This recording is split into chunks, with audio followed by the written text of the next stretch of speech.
বাহ, আমার প্রশ্নের জবাব দিয়া ভদ্র সভায় দাঁড়াইয়া আমায় কেমন সুন্দর করলেন জিজ্ঞাসা।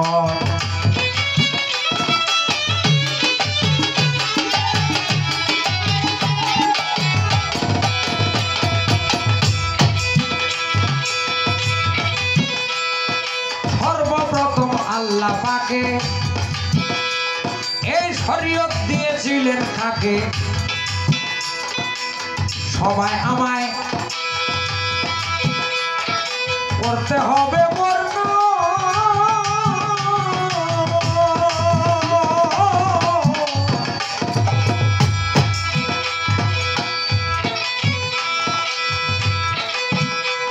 আমি যাহা জানি দলিল মতে বলে যাব রাজসভাতে, আমার ভুল ত্রুটি করিবে মার্জন।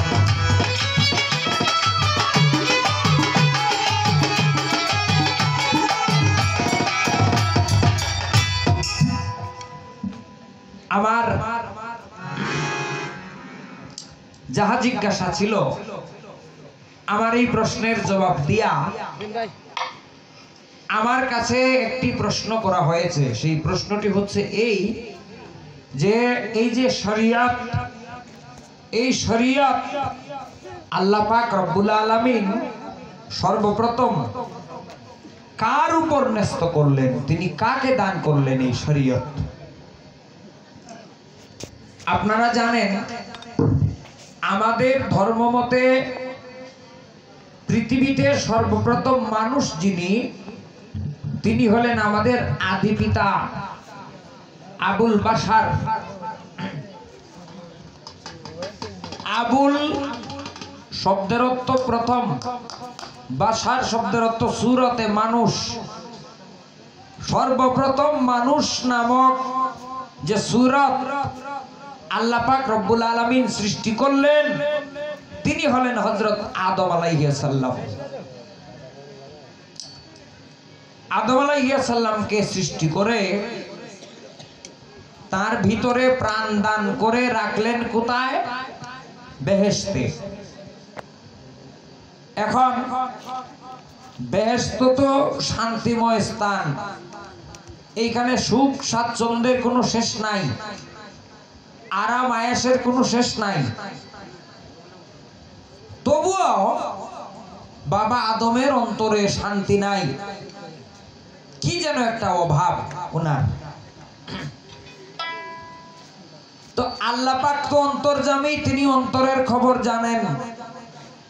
আদম আলাইহিস সালাম যখন জান্নাতের ভিতরে ঘুমালেন, তখন ওনার বাম পাজরের রেহার নামক হাড় দ্বারায় আমাদের আদি মাতা হাওয়া আলাইহিস সালামকে সৃষ্টি করলেন।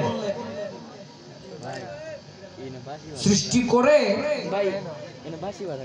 আদমের বাম পাশে যখন রেখে দিলেন, আদম আলাইহিস সালাম নিদ্রা থেকে জাগ্রত হয়ে দেখেন যে একজন সুন্দরী রমণী ওনার পাশে বসা। সুন্দরী রমণীকে দেখে উনি তার কাছে যেতে উদ্যত হলেন, তাকে ধরতে চাইলেন। আদমের অন্তরে যখন এই রমণীর কাছে যাওয়া বা তাকে স্পর্শ করার লালসা জাগ্রত হলো, তখন আল্লাহ পাক জিবরাইল আমিনকে বললেন, যাও আদমকে নিষেধ করো, এটা আমি তার জন্য সৃষ্টি করেছি, যদিও তবুও এইভাবে ধরা যাবে না, এর একটা নিয়ম বিধান আছে। কি বিধান? যে তার উপরে আমি শরীয়ত ন্যস্ত করব, আমার শরীয়তের শরা অনুসারে তাকে বিবাহ করতে হবে। এখান থেকে শুরু হলো শরীয়ত।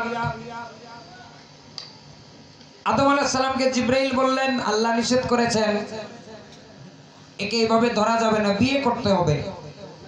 আদম বললেন, জিবরাইল বিয়ে কি জিনিস আমি তো জানি না। আল্লাহ পাকের প্রধান চারজন ফেরেশতা, দুইজন মা হাওয়ার পক্ষে, দুইজন বাবা আদমের পক্ষে সাক্ষ্য হলেন। আল্লাহ পাক নিজে বিবাহ পড়ালেন। বিবাহ পড়ানোর আগে আল্লাহ পাক, বিবাহ পড়ানোর পরে আল্লাহ পাক বললেন, হে আদম, তুমি যে হাওয়াকে ধরবে, তুমি মহরানা আদায় করো। এখন আদম কয়, খোদা আমি তো মহারানা কাকে বলে এটাও জানি না। তিনি বললেন, তোমার শাহাদাত আঙ্গুলের যে নখ আছে এই নখের উপরে দৃষ্টিপাত করো।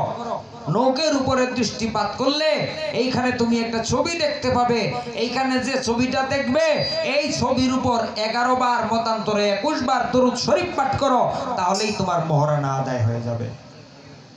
এইখানে আমাদের নবীজির ছবি দেখেছিলেন হযরত আদম আলাইহিস সালাম। হুজুরের উপর 11 বার বা 21 বার দরুদ শরীফ পড়ার পরে ওনার মহারানা আদায় হয়ে গেল।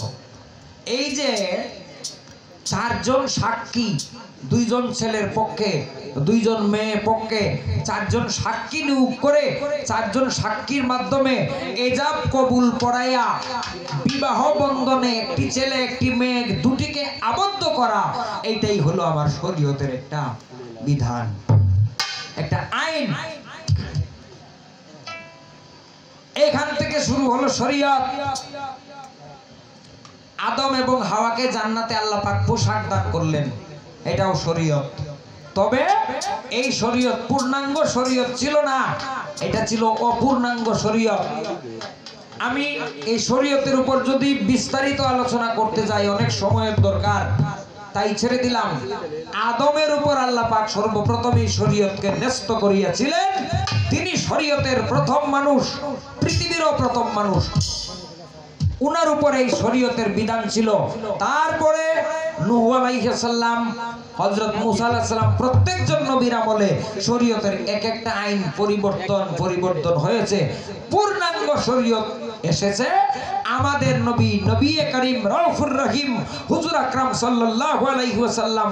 তিনি যখন পৃথিবীতে আসলেন, পৃথিবীতে এসে 52 বছর বয়সে তিনি যখন মেরাজ করলেন, সেই মেরাজ থেকে ফিরে আসার পরে যে শরীয়ত আমাদেরকে শিক্ষা দিয়ে গেছেন, তখন থেকে হলো পরিপূর্ণ শরীয়ত।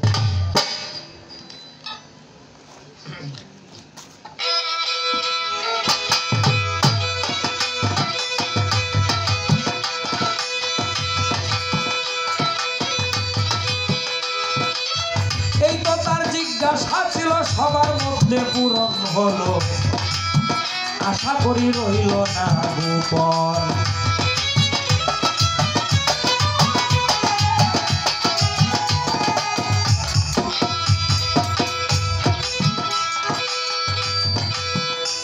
এবার নতুন করে একটি কথা, নতুন করে দুটি কথা করব জিজ্ঞাসা।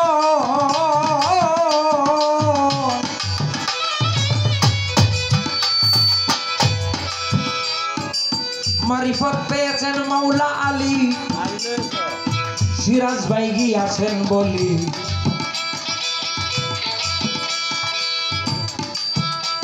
এইখানে আমার কিছু জানতে মনে রাখিস,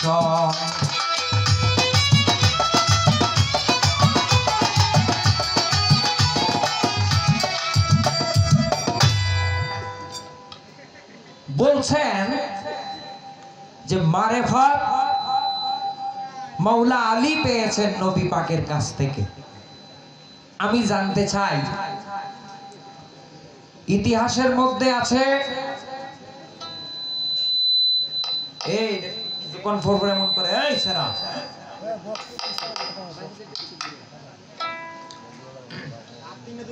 যে নবী পাকের 4 জন সাহাবী ছিল সবচেয়ে প্রিয়।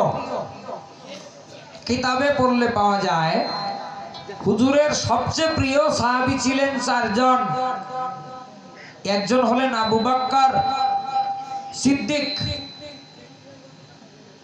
দ্বিতীয় জন উমর ইবনুল খাত্তাব, তৃতীয় জন উসমান বিন আফফান, চতুর্থ জন হলেন আলী ইবনে আবি তালিব রাদিয়াল্লাহু তাআলা আনহু।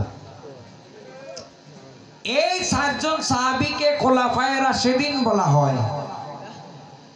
তো আমি জানতে চাই যে নবীজির প্রাণ প্রিয় 4 জন সাহাবী থাকা সত্ত্বে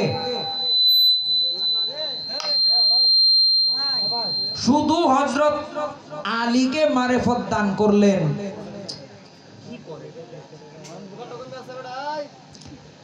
আর অন্যান্য সাহাবায়ে কেরাম যারা ছিলেন যেমন আবু বকর, উমর, উসমান, তারা কি মারিফত পেয়েছিলেন নাকি পান নাই?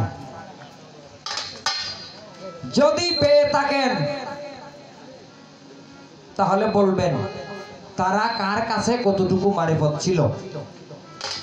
আর যদি আবু বকর, উমর, উসমান তারা মারিফত না পেয়ে থাকেন তাহলে হযরত আলী এমন কি কর্ম করিয়েছিলেন যে কর্মের ফলে মুগ্ধ হইয়া রাসূল পাক ইনাকে মারিফত দান করলেন? কাজটা কি? এক নাম্বার জিজ্ঞাসা।